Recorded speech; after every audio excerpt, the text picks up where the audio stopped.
तर नमस्कार मित्रांनो, प्रश्न पहिला. कोणत्या नदीला दक्षिण गंगा असे म्हणतात? Option A Krishna, option B Kaveri, option C Godavari, option D Narmada. तर याचं बरोबर उत्तर आहे ऑप्शन सी गोदावरी. प्रश्न दुसरा. भाजीचा राजा कोणाला म्हटले जाते? ऑप्शन ए गाजर, option B tomato, option C कांदा, ऑप्शन डी बटाटा.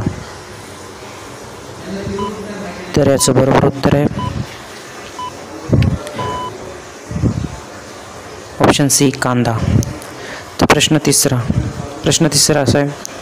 श्रीराम यांच्या वडिलांचे नाव काय? Option A Dasharatha, option B Janak, option C Aja आणि ऑप्शन डी सुदामा. तर याचं बरोबर उत्तर आहे